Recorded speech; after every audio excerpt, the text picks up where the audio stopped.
Okay, so I just handed out some of the review topics for chapters 1 through 3, just as I went through the topics. Some of the things you should be able to do. And again, there's some practice problems in the folders early on. And then the practice problems I gave you. And I'll see over the weekend if I can come up with a few more practice problems in chapter 3.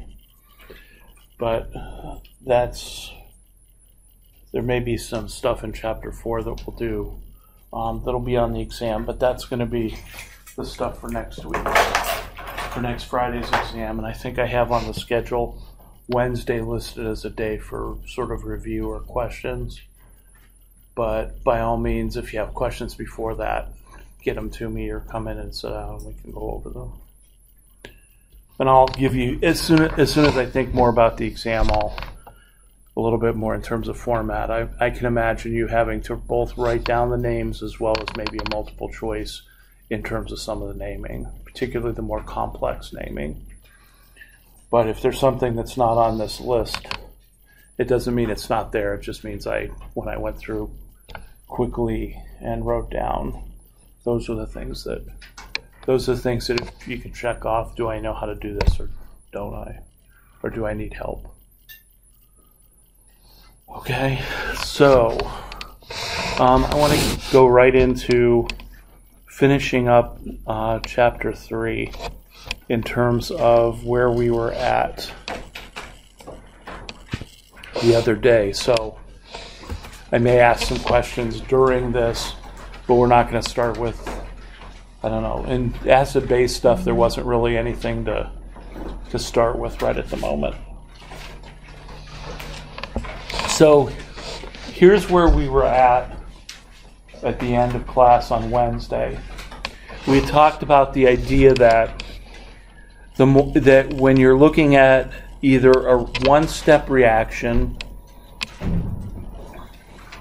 where you're forming the more stable product, or you're looking at maybe the first step, the first rate determining step, where you're forming the more stable intermediate, Hammond's postulate says that if you lower the energy of either the intermediate or of the product, that you'll also lower the activation energy, and by the Arrhenius equation, which the Arrhenius equation says that the rate is equal to K times A times a constant e to the minus EA over RT. So the Arrhenius equation is what dictates all of the fundamental things we know about activation energy and temperature as far as rate goes. We know that lower activation energy is going to make the rate faster, higher activation energy is going to make the rate slower, and raising the temperature will make it go faster, and lowering the temperature will make it go slower. Now, since this is a logarithmic function, it's not linear. So if you double the temperature, it's not necessarily going to double the rate. And it's not going to double the rate because, number one, it's the Kelvin scale, not Celsius. But also because this is a logarithmic function. So that's what kind of makes it difficult to really get analytical on this, or to get to exactly how much the rate changes. We're interested more or less, is it faster or slower?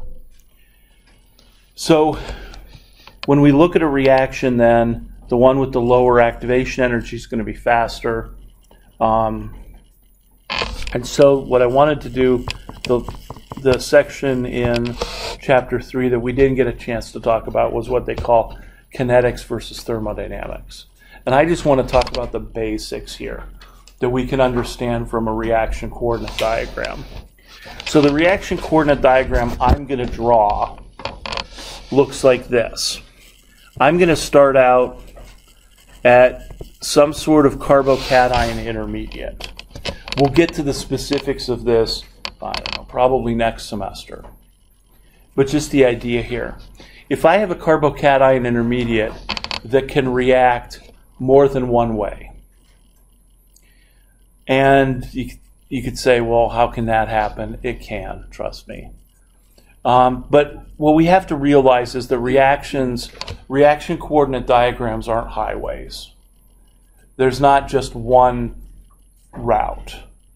It's more like you're in a valley surrounded by mountains. And so you could go this way, you could go this way, you could go this way. You could go over all these different peaks, right? The activation energy, transition states. You don't know what's on the other side. So you don't know how deep the valley is on the other side. All you know is how much energy it's going to take you to go over the mountain. So let's say this could undergo a reaction that looks like this, and on this side it could undergo a reaction, that goes like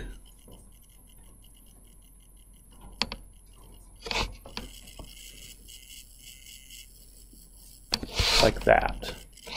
So there's my reaction coordinate diagram. And I'm going to make this one just a little bit deeper. So here's the reactant, here are the energies of the products.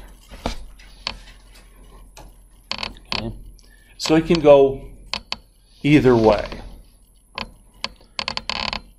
So which way is it going to go the fastest? Is it going to be left or is it going to be right? We'll take a poll. Yes. So how do you know that it doesn't start all the way over on the left? It starts in the middle. Because somehow it got to the middle. This is the scenario I'm setting up. So I'm setting up a reaction where once you form this carbocation, it could form one of two products. And I should probably say this, that in this reaction, we always have what are called major and minor products, the major product being the highest statistical percentage product and the minor one being lower. And the major product doesn't have to be 50%. It's not an election. It's just the highest percentage of that product.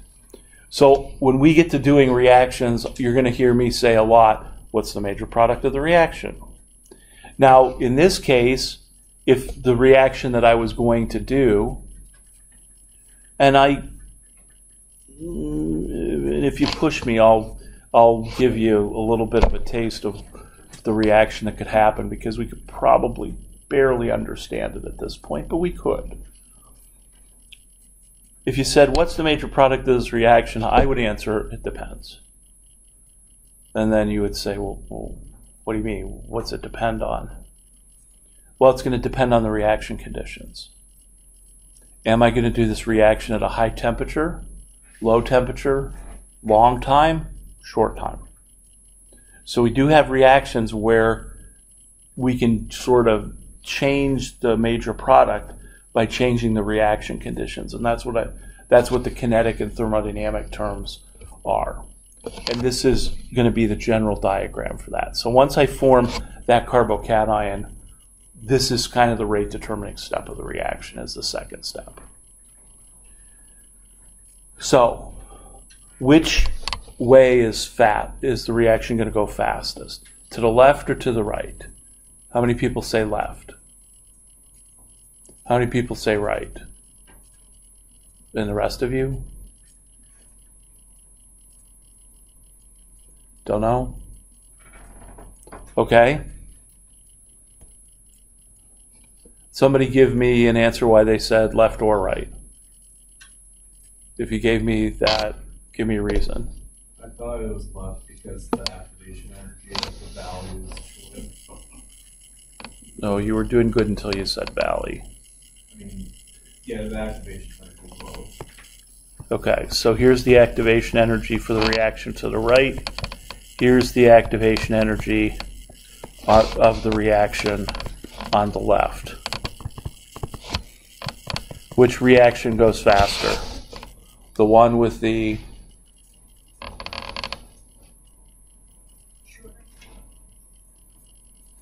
lower activation energy. The one with the lower activation energy is going to go faster. Why? Because the Arrhenius equation says that the lower the activation energy, the faster the reaction.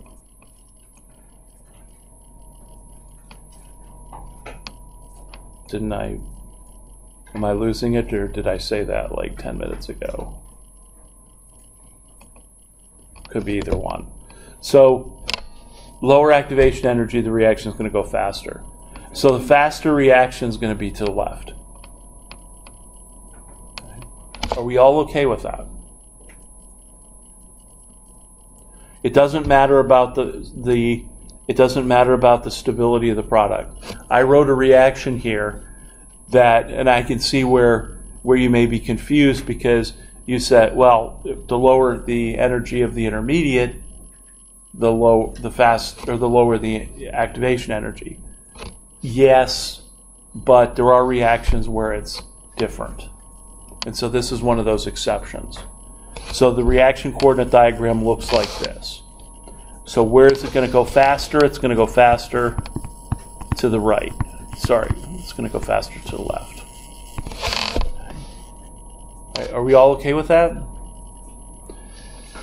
So we do the reaction. And all the products come, or most of the products come over here. Now, we'd have to take the ratio of the rates. We'd have two rate equations, one for forming products on the left, one for forming on the right. And so we would get some of each, but a majority of the product would be to the left. But there are reactions where the reactions are reversible, where once you're at the product, you might be able to go in a reverse direction to get back to that carbocation intermediate. And can I give an example of that? So let's say that we have, let's say that I have my carbocation, or let's say I have this. I have an alkyl halide and I'm going to react it with water. Now we haven't done this reaction yet, but we know kind of how to do it. Let's say that I make this a tertiary alkyl halide. So is this reaction going to go one step or two steps?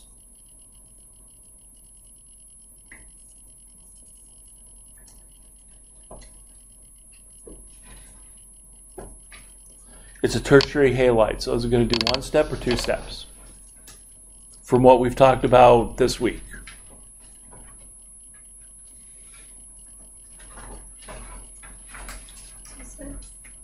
Two steps? So the first step is going to be to break the carbon-chlorine bond so that I form my carbocation. And then is water an electrophile or a nucleophile?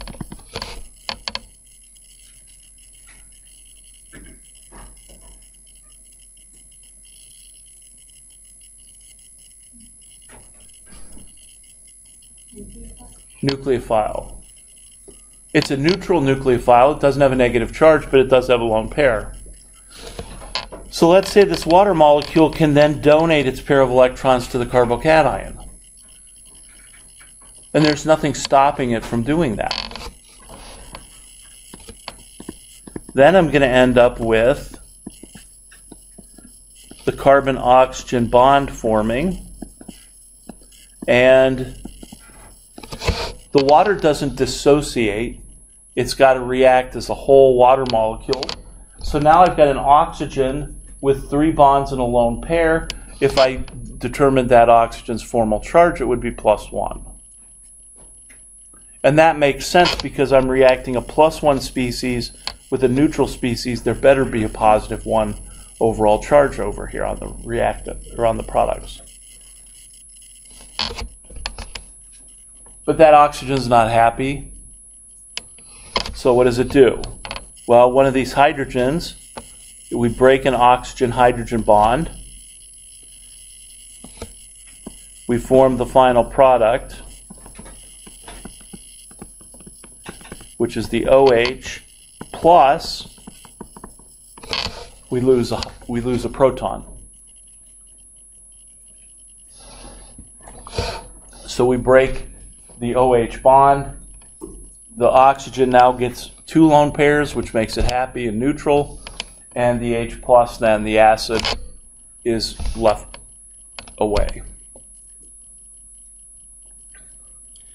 Now, what I actually just showed you was a 3-step mechanism. Because if you have a 2-step mechanism, or what we call an SN1 reaction, unimolecular, and you use a neutral nucleophile, it has to go by 3 steps. And the carbocation is 1 intermediate. This oxygen is called an oxonium ion, and it's the 2nd intermediate. So the diagram for this would be 1 transition state, 1 intermediate, 2nd transition state to a 2nd intermediate, 3rd transition state to the final products.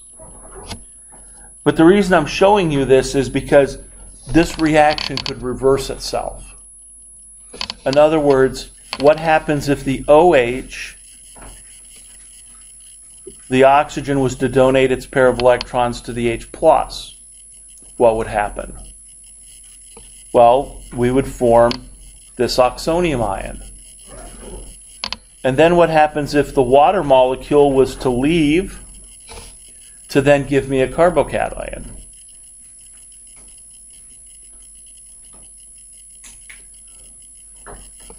Then that reaction would reverse itself as well. So there are reactions that can go forwards and backwards. One of them is to have a neutral nucleophile react with the carbocation, but then take the proton, react with that molecule, and you can reverse it. Okay. So, initially we form, getting back to this reaction, initially we form a lot of the product. And that's fine. If I want a lot of this product to be formed, what should I do? I should let the reaction run for a small amount of time. That's one way to get more of the product on the left, more of the less stable product, but first formed product, because it's coming from the lower transition state energy. So if this is the product I want to make, what I should do is let the reaction run for 15 minutes, as opposed to 5 hours. The other thing I can do is I can accentuate the differences between the activation energies. So I can force the molecules to go over the smaller activation energy more often, even more often than the larger one. And what I do there is, let's reduce the temperature. So if I reduce the temperature of the reaction, now I'm going to have an even bigger difference in rates. This is where you can use the hiking or the bird analogy. So if you've got hikers that have tons of energy, or birds that have a lot of energy, they can go over both mountains equally quickly. Although they'll still go over the smaller mountain a little bit faster than the larger mountain. If they're supersonic birds, they'll probably approach going over it at the same rate, if they have lots and lots of energy. But if they're near death, and they don't have much energy, then they're going to have to go over the smaller mountain, because otherwise they don't have enough energy and they crash into the side of the big mountain. So if you starve them of energy, you'll get more of them going over the small mountain and very few of them over the large mountain. And this is the way molecules work. It's about kinetic energy.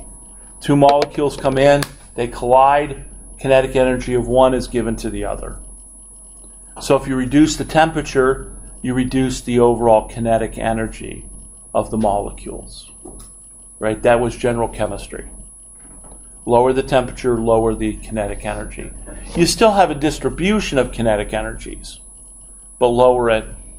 And so if we want to form the product on the left, we have 2 choices. Lower the temperature or shorten the reaction time. And if we do that, we're going to get the first formed product, which is what we call the kinetic product. So the kinetic product is formed at low temps and short reaction times. So that's the way to maximize the product on the left. Okay. Does that make sense?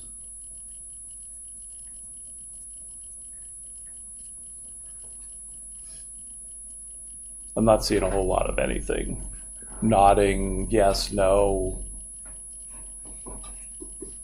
So I'm going to have to assume yes. So why would lowering the temp make it easier to go over the bigger hill?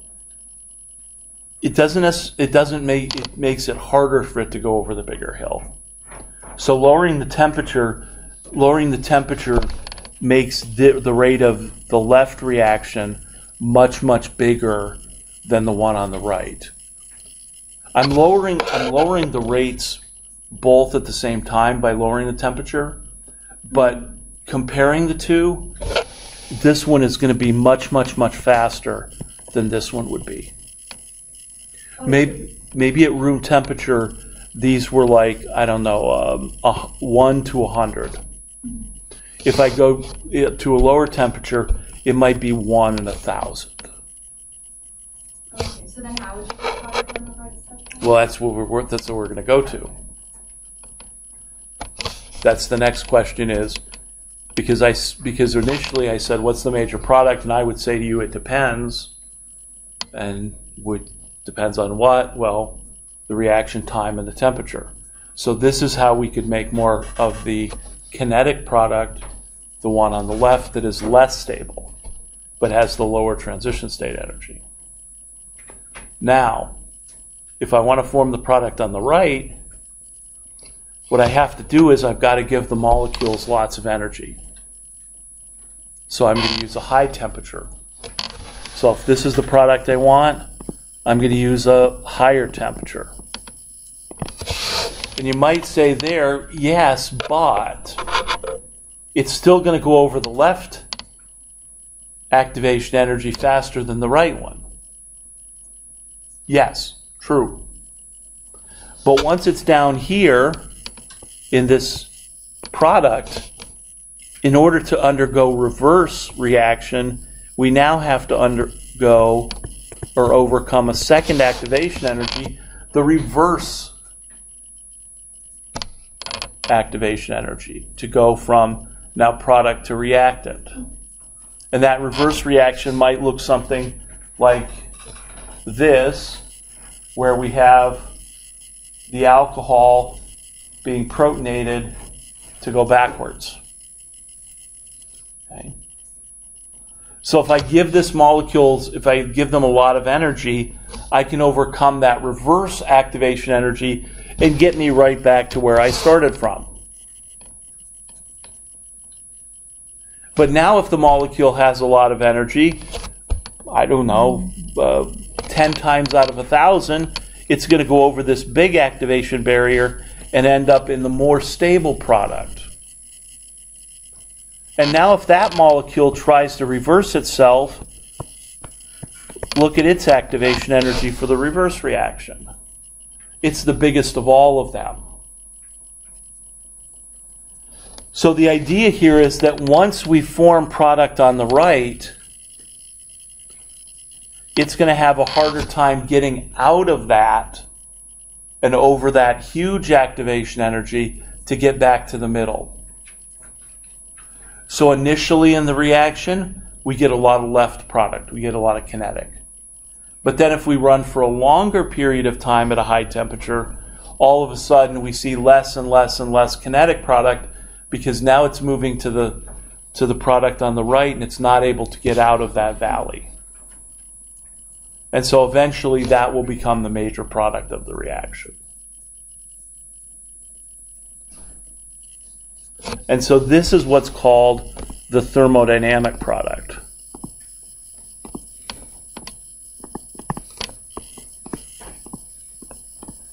And so for the thermodynamic product, it's the most stable product by definition.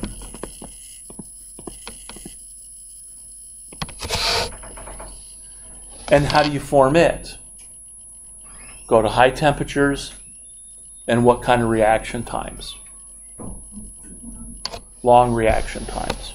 So exactly the opposite of the kinetic product. So the idea is using this energy coordinate diagram and having reactions that are reversible, you can end up with a situation like this where you can control what product you get by using high or low temperatures and short or long reaction times. Okay. And so this is how we can apply what we know about activation energy and also what we know about the stability of the products to really use it to be able to form either product, but be able to control which one it is by using the temperature or the reaction time.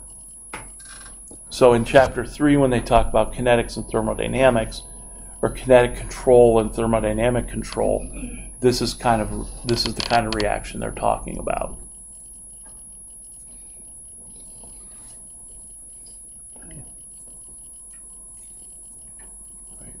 Does that kind of make sense? I mean, if you need to see the exact reaction, we could explain it. We just need one piece of information.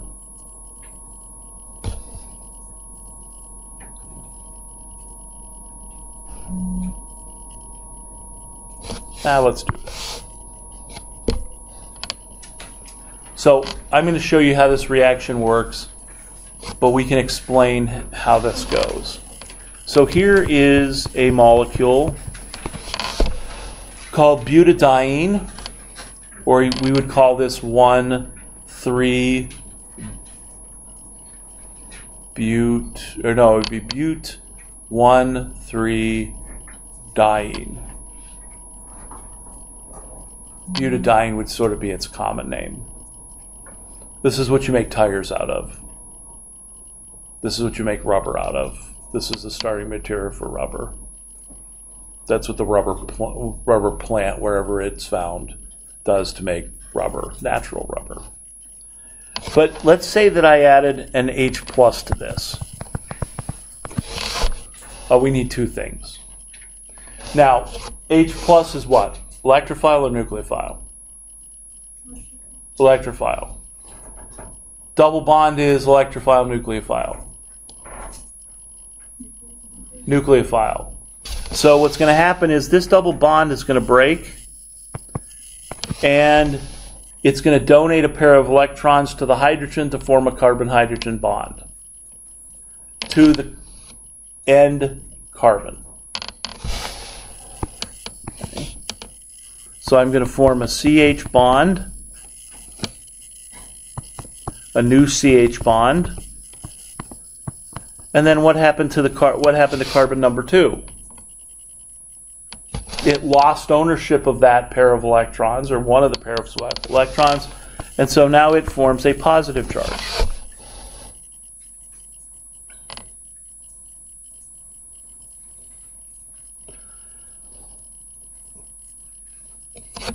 Is there a resonance structure to this?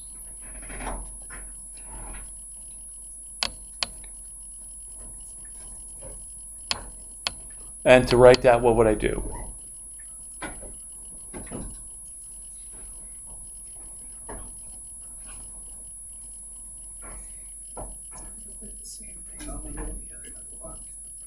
Oh, so take the other double bond and do what with it?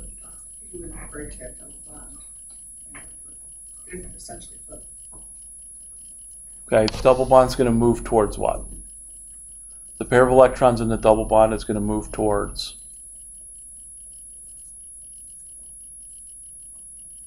the positive charge. So in other words, I'm going to do this.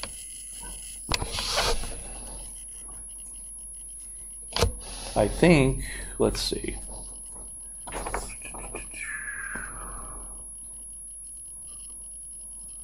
Number 6. Being able to draw resonance structures by moving electrons and showing arrows. So if you remember, I think I put one of these on the problems that I sent out last week, and then there was a couple in the book. So the idea is I'm going to draw a resonance structure for this by moving this pair of electrons there. And so that's going to end up moving the double bond to between carbons 2 and 3, and then the end carbon now gets the positive charge.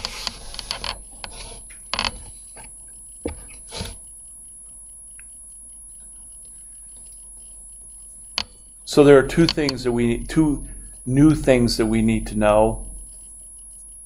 This moving the pair of electrons towards the positive isn't one of them. The actual taking the double bond and using it to form a carbon-hydrogen bond, that's new. Okay. So now I have two resonance structures.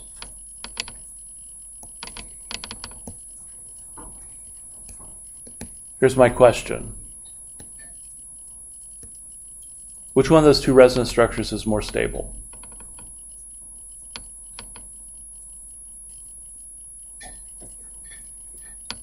The one on the left or the one on the right? One on the left because it's sp2 hybridized.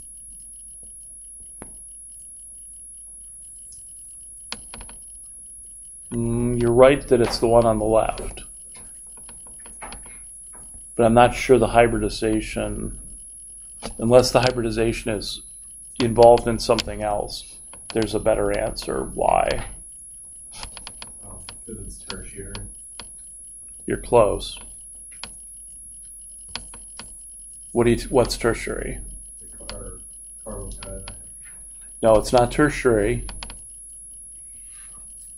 What kind of carbocation is that? Either primary or secondary. The one on the left.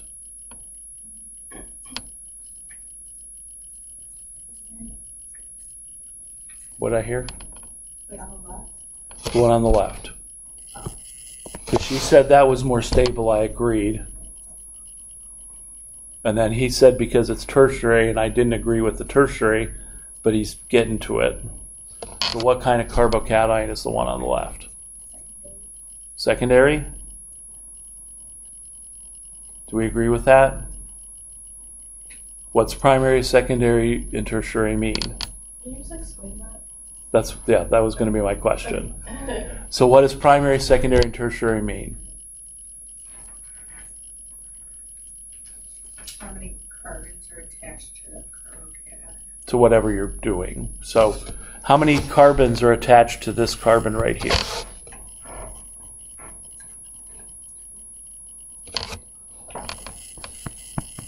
If you don't know, put the third bond in.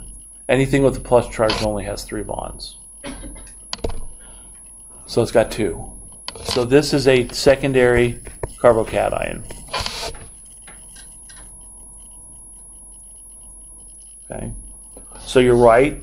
It is more stable because it's secondary. What's the one on the left? Or sorry, what's one on the right? What kind of carbocation is that? Primary?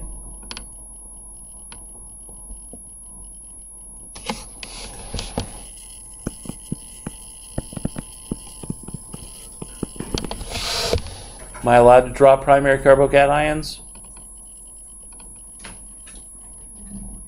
Well, I am in this case. Because this is not just a primary carbocation, it's what we will later call primary allylic carbocation. So the simple fact of the matter is that has resonance structures. The more resonance structures, the more stable the molecule. And so a primary carbocation with no resonance structures is forbidden. A primary carbocation that has a resonance structure it's okay. It's not very stable, but it's more stable than a primary carbocation with no other resonance structures. So why is the left carbocation more stable than the one on the right? Because it's secondary versus primary. So this is more stable.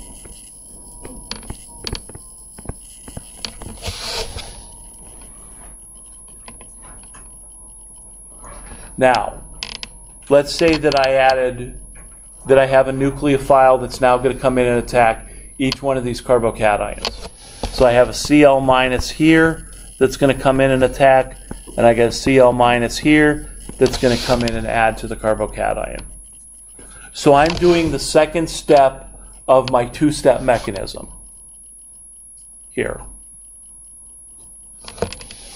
So in that case, I'm going to have a Cl with the double bond there, and over here I'm going to have the double bond in the middle with a Cl on the end.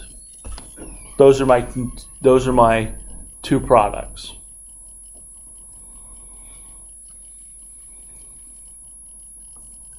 And here's what we don't know, but we will in a minute, that the double bonds have different stabilities. If you want to make a really stable double bond, what you need to do is you need to add an alkyl group to it. So the more alkyl groups that are attached to a double bond, the more stable it is. Okay.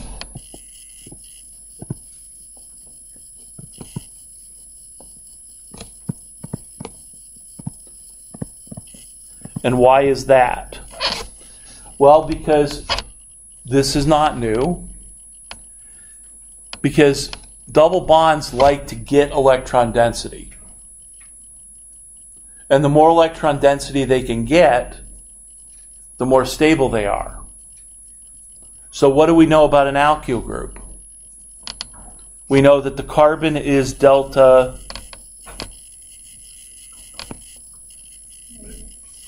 and the hydrogen is delta positive, so that whenever you have an alkyl group, the carbon has extra electron density that it can do what with? That it can donate. Where did we see this last?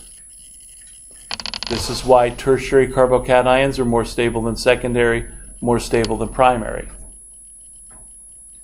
So double bonds operate the exact same way. Double bond with 4 alkyl groups is going to be more stable than 3, more stable than 2, more stable than 1. Okay. So that's new. More substitute the double bond, the more stable it is. But the reason for it is not. Because that's what we said for carbocations. All right? Let me go back to the products. The product on the left, product on the right, which one's more stable?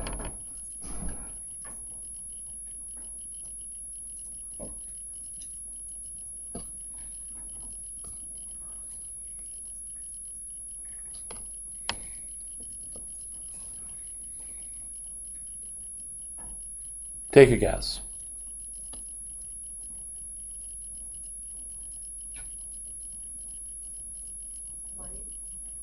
The product on the right. Right? We heard the product on the right. We in agreement with that? Anybody stuck on counting alkyl groups attached to the double bond?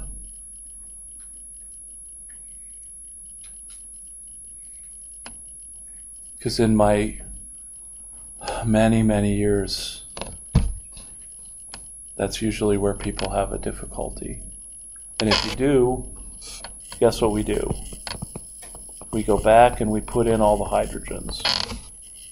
All right? I've suggested this before. I'll suggest it again. So, how many groups can be attached to a double bond? 4. How do I know that? Easy cis trans.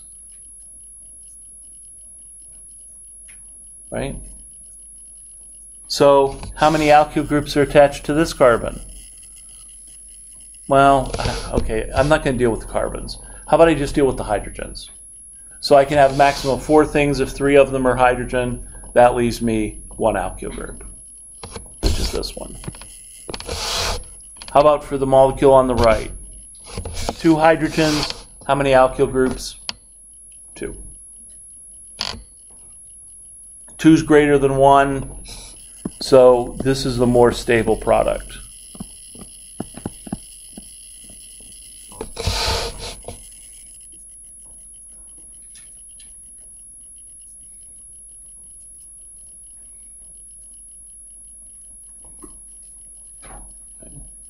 Now, so what? What are you doing here? Right? But ask yourself that question a lot. What am I doing here? But in this case, I'm giving you now an example of that diagram we just drew. Because which intermediate is going to be formed faster? The secondary or the primary carbocation?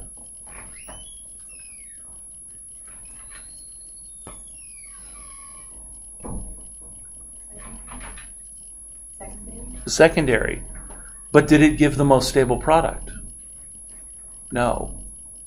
So what's the least stable intermediate? The primary allylic carbocation, the one that has resonance structures.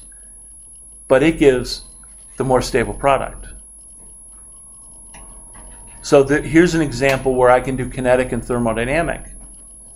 So if I run this reaction for a long period of time, at high temperatures, I'm going to get the most stable product, the one on the right.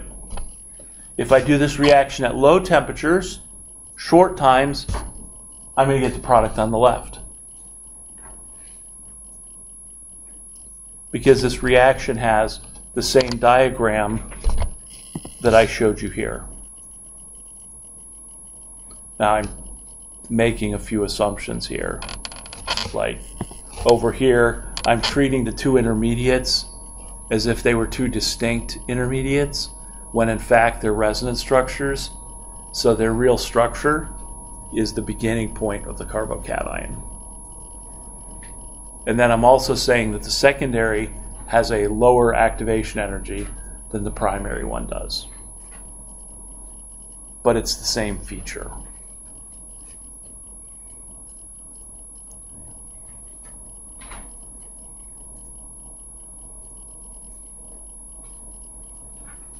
Does that kind of make sense?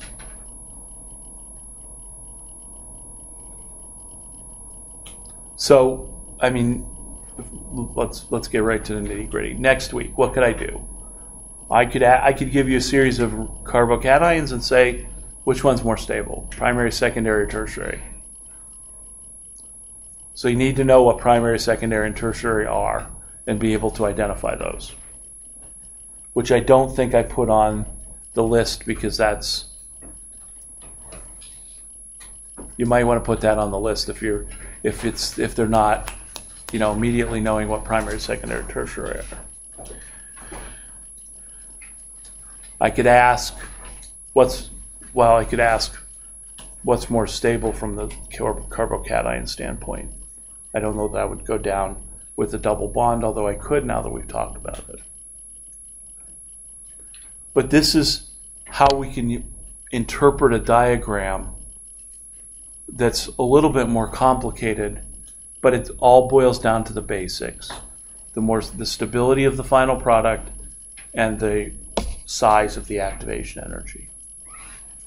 And put that together with the Hammond's postulate that we did last time of which carbocations formed faster, or which products forms faster. And that's the basics of what we need to know to go and talk about mechanisms. So in this book, what they've done is they've structured that as sort of generic, but I've made it more specific because in a couple weeks we're going to talk about more details about SN1 and SN2, and I'm going to come right back to this. And I'm going to say, remember when we did this, and you're going to not remember. So then you're going to have to go back and review. But remember, after a test, you got to keep what's in here still in here. It just can't escape, because then you're going to have to recapture it and jam it back in there. Okay? Right? So that was kind of the last thing. There are carbocation rearrangements in Chapter 3, but I'm just pushing it. We don't need to know about carbocation rearrangements yet. So you can kind of, well, the carbocation rearrangements basically just means you get the more stable carbocation. So, right.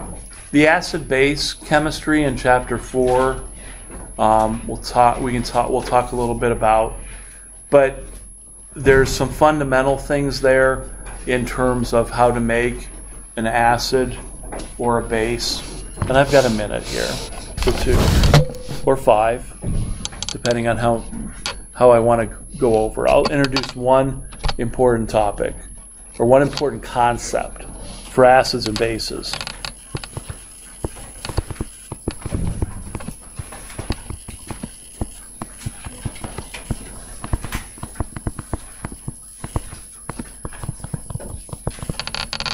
We didn't know these were carboxylic acids last in general chemistry.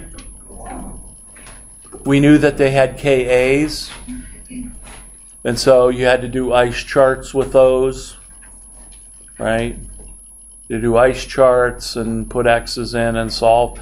Well, this year there's not going to be any math to it, but there is going to be concepts. So a carboxylic acid is a stronger acid than an alcohol is. So if I write its equilibrium, it looks like this. Now looking at this, they're both O minuses. So they have the charge on the same element. But the reason that a carboxylic acid is more acidic and produces more H plus is because of one very straightforward principle. And that is that anything I can do to push the equilibrium towards the products will make a stronger acid. Anything I can do to push that equilibrium towards the right will give me more H plus and therefore make a stronger acid. And you immediately think, okay, I can push the equilibrium to the right by using someone's principle. French guy. Le Chatelier. Well, not in this case, because I only have one reactant. So using excess reactant doesn't help me because it was excess reactant compared to something else. So Le Chatelier principle, out. But if I want to push the equilibrium to the right, here's what I do. I make this more stable. If I can make the products more stable, I'm going to push the equilibrium to the right. Okay. And so a carboxylic acid, a deprotonated carboxylic acid, is more stable than a simple RO minus.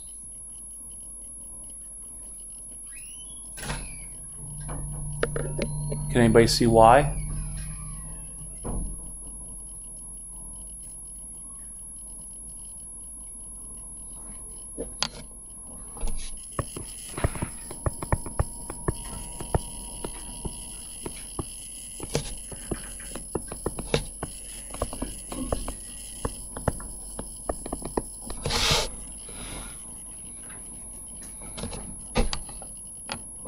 What does the this is called a carboxylate because it's a deprotonated carboxylic acid. What does it have? Another resonance structure. And what's the basic principle? The more resonance structures you have, the more stable you are. So the carboxylate is more stable because it has more resonance structures. That pushes the equilibrium to the right and makes the carboxylic acid a stronger acid than the alcohol. So the basic principle of making the reactant more stable and the alternative of making the reactant more unstable, this is how we can push equilibria to the right. So basically all of the first part of chapter 3 is applying that principle of making the reactant or making the product more or less stable, and that adjusts the pH, or that adjusts the acidity of the initial molecule. Okay. And so then they talk about inductive effects and nitro groups, and we'll summarize all of that on Monday. But that's the basic principle to remember. So if it hasn't kind of hit you, these basic principles that I keep talking about, I will keep talking about them over and over again. So they're something you want to focus on.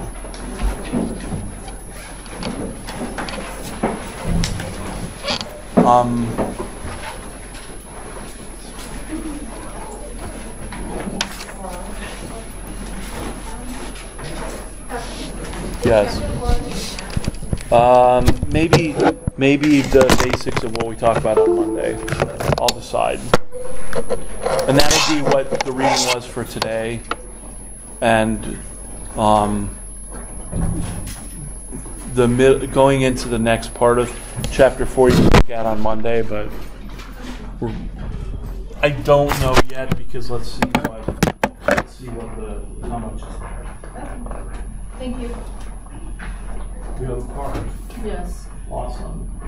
I was just gonna I understand the beginning of 4, but sometimes I just get confused with when it starts throwing in all